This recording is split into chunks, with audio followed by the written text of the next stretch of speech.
अस्सलाम वालेकुम व्यूवर्स, मेरा नाम इनायतुल्लाह ख़ान है और आप देख रहे हैं मेरा चैनल जिसका नाम है हाउ टू। व्यूवर्स, आज का टॉपिक हमारा फिर काली लिनक्स से ही रिलेटेड है और आज के टॉपिक में हम ये करने जा रहे हैं कि हम देखेंगे कि बेसिकली काली लिनक्स को हम यूएसबी के ऊपर कैसे इंस्टॉल कर सकते हैं। इंस्टॉल से मुराद ये है कि उसको कैसे यूएसबी को बूटेबल बनाया जाए और उससे फिर मशीन को मतलब है कि हम ऑन बूट कर सकें। और दूसरी बात है कि ये जो इंस्टॉलेशन है ये बेसिकली हम चाहेंगे परसिस्टेंस से मुराद बेसिकली ये होगा कि जितनी भी चेंजेस हम उस ऑपरेटिंग सिस्टम के अंदर करें वो तमाम ऑपरेटिंग सिस्टम के अंदर वो चेंजेस जो हैं वो खुद ब खुद सेव हो जाएं उस यूएसबी के ऊपर ही। इसका हमें फ़ायदा ये होगा कि जब भी आप उस यूएसबी से मतलब है कि मशीन को बूट करेंगे तो आप इस पोजीशन में होंगे कंप्लीट ऑपरेटिंग सिस्टम आपका उस यूएसबी से रन कर रहा होगा। अब अगर आपकी करंट मशीन जो है वो छोटी है, स्पेस का मसला है या कोई और इस तरह के इश्यूज़ हैं आपके पास, तो आपके पास ये जो तरीक़ाकार है ये बहुत बेहतरीन है कि आप जो काली लिनक्स है उसको बेसिकली यूज़ कर सकेंगे अपनी यूएसबी से। तो चलिए इसका मतलब है कि आगाज़ करते हैं कि हमें किस तरीके से इसको करना है। सबसे पहले हम जाएंगे काली की साइट पे जो कि www.kali.org के नाम से आप देखें ये एड्रेस है। इस वेबसाइट के ऊपर आप जब आ जाएंगे तो इसके आने के बाद आपको डाउनलोड्स के अंदर बेसिकली ये तमाम चीज़ें जो है वो नज़र आएंगी। इसमें अगर आप देखें आपके पास इमेज नेम है कि उस किस नाम से इमेज जो है यहाँ रिज़ाइड कर रहा है सर्वर के ऊपर, उसका टोरेंट अगर आपके पास लेट्स सपोज कोई टोरेंट है यू टोरेंट या कोई इस तरह का और सोल्यूशन जो आप इस्तेमाल करते हैं डाउनलोड के तौर पे, तो वो बेसिकली यहाँ अवेलेबल है। उसका वर्जन जो काली लिनक्स का वर्जन है करंटली वो, उसका साइज़, ये तमाम चीज़ें बेसिकली यहाँ आपको नज़र आ रही होंगी। इंस्टॉलर से मुराद ये है कि अगर आपको कोई इंस्टॉलर चाहिए जिसको आप किसी भी फ़िज़िकल मशीन के ऊपर इंस्टॉल कर सकें या उस इंस्टॉलर से आप डायरेक्ट वीएम के ऊपर भी इंस्टॉलेशन कर सकते हैं। लाइव से मुराद ये कि बना बनाया मीडिया हो जिसको बेसिकली यूएसबी के ऊपर आप डाल के वहाँ से एग्जीक्यूट कर सकें। नेट इंस्टॉल से मुराद है कि जिसको आप नेट से इंस्टॉलेशन उसकी परफॉर्म कर सकें। अगर आपके पास एक से ज़्यादा मशीनें हों जिन पर काली लिनक्स आपने डालनी हो तो ये बेसिकली बहुत यूज़फुल फीचर रहेगा आपके लिए। और ये बेसिकली शुरू देखें सारे 64 बिट मशीन्स के लिए। अब अगर आपकी मशीन 32 बिट है तो यही तमाम फ्लेवर आपको 32 बिट में भी अवेलेबल हैं। अगर आप चाहते हैं कि नहीं आप VMware का कोई वर्जन इस्तेमाल कर रहे हैं या आप वर्चुअल ओरेकल का वर्चुअल बॉक्स इस्तेमाल कर रहे हैं तो उसके भी जो रिलीज़ हैं वो बेसिकली यहाँ आपके पास मौजूद हैं और यहाँ से उनको आप बेसिकली इंस्टॉल कर सकते हैं। अब चूँकि हमने USB बनानी है तो हमारे जो रिक्वायर्ड बेसिकली मीडिया है वो बेसिकली ये है।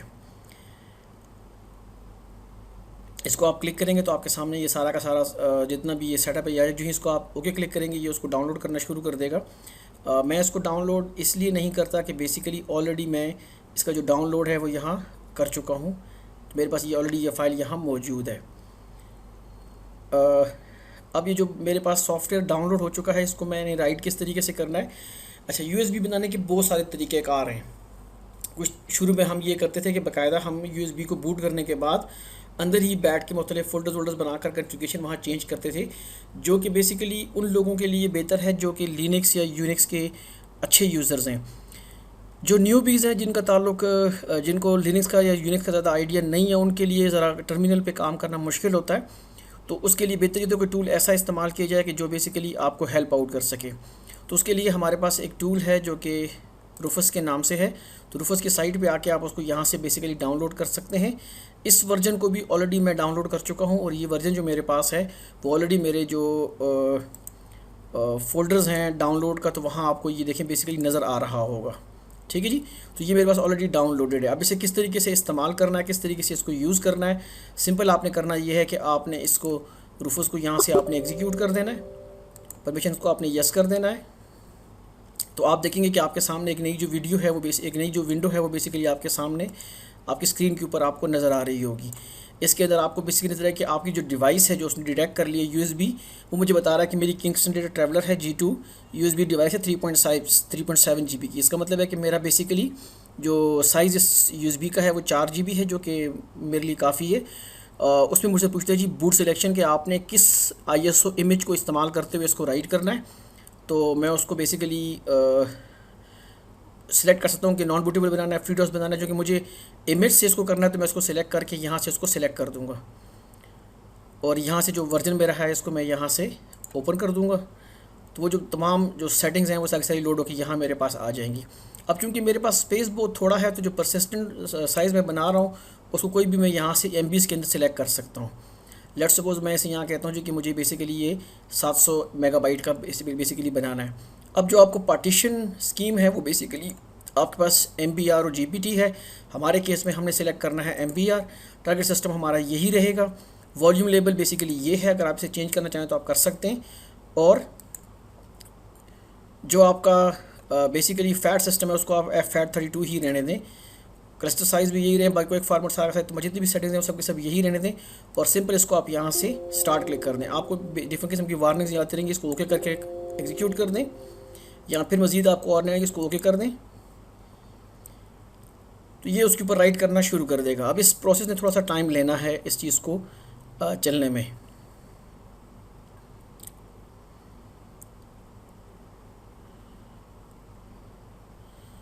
थोड़ा सा मैं जल्दी जल्दी इसलिए बोल रहा हूँ कि मैं चाहता हूँ कि जो वीडियो का साइज़ है वो थोड़ा छोटा रहे, ताकि उसको अपलोड करने में भी आसानी हो, और जब उसको आप लोग वॉच करें तो जिस टाइम उसको आप देखें तो भी आपका टाइम जो है वो बच सके।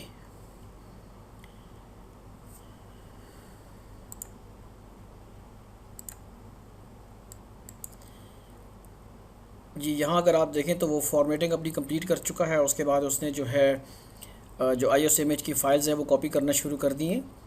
चूँकि ये तमाम प्रोसेस जो है वो वक्त लेता है, इसलिए मैं दोबारा एक बार फिर इसको यहाँ पॉज कर देता हूँ। हमारा जो कॉपीइंग जो फ़ाइल का जो प्रोसेस था वो तकरीबन ऑलमोस्ट बस कंप्लीट है। थोड़ा सा मज़ीद हमारा इंतज़ार हमें करना पड़ेगा इसके लिए।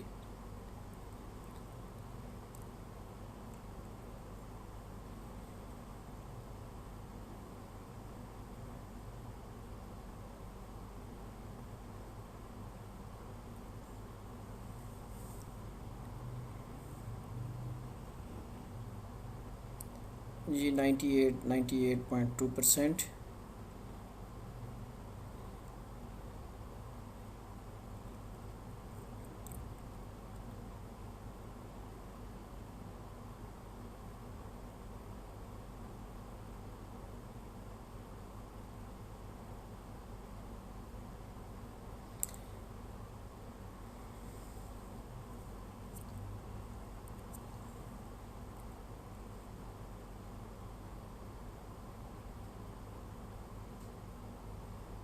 जी 99.7%, 8%,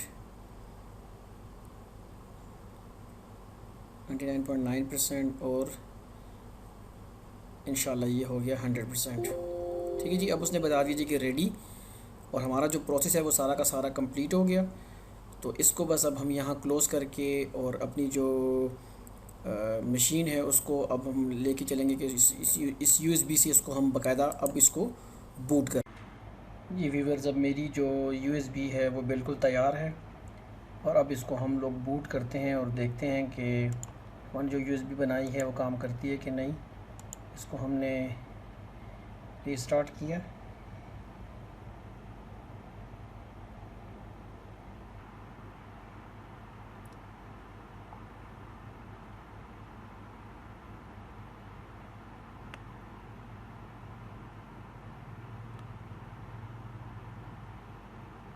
जी मैंने यहाँ से सिलेक्ट की अपनी USB डिस्क।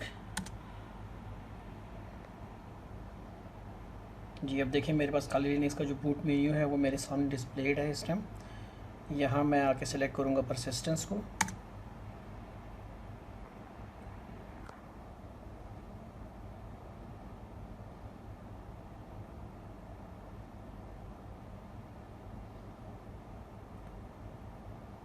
ये तमाम बूटिंग प्रोसेस जो है जो विंडोज़ यूज़र्स हैं उनके लिए थोड़ी सी एक नया किस्म का एक्सपीरियंस होगा, लेकिन जो लोग लिनक्स और यूनिक्स से फेमिलियर हैं उनके लिए ये रूटीन की चीज़ होगी। ये मेरे लैपटॉप की स्क्रीन के ऊपर तमाम चीज़ें उसकी आ रही हैं जो बूटिंग प्रोसेस की हैं।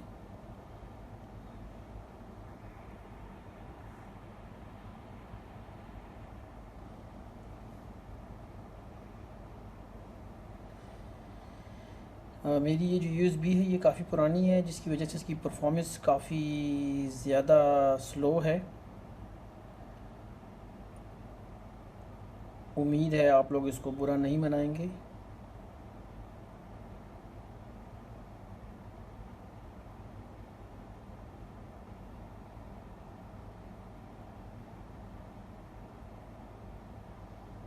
जी ये देखें जी व्यूवर्स, हमारी जो स्क्रीन है वो हमारे सामने यहाँ आ गई है। अब हमने यहाँ चेक करना है कि जो हमारी परसिस्टेंट ड्राइव है वो काम कर रही है कि नहीं। तो मैं यहाँ आकर सेलेक्ट करता हूँ, कोई एक फ़ोल्डर में बनाता हूँ और उसको मैं नाम दे देता हूँ, लेट्स सपोज टेस्ट का।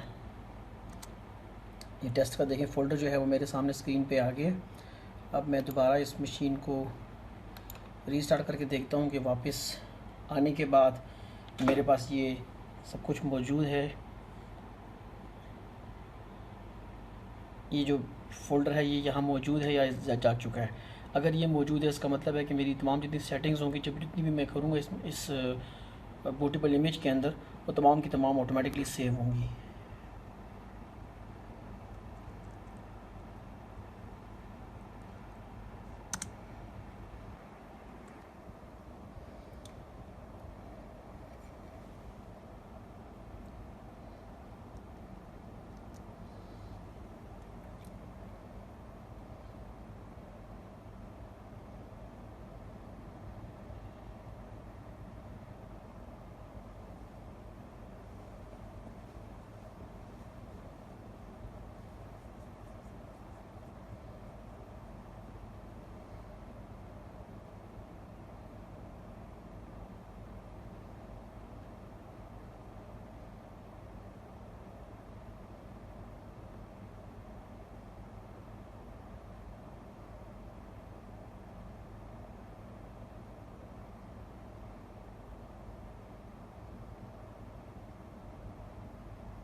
जी व्यूवर्स, अगर आप देखें तो टेस्ट का फ़ोल्डर मेरा मौजूद है। इसका मतलब है कि जो परसिस्टेंस इंस्टॉलेशन मैंने की थी वो प्रॉपरली काम कर रही है। तो यहाँ हमारी ये वीडियो ख़त्म होती है। Thank you very much for your time. अल्लाह हाफ़िज़ जी।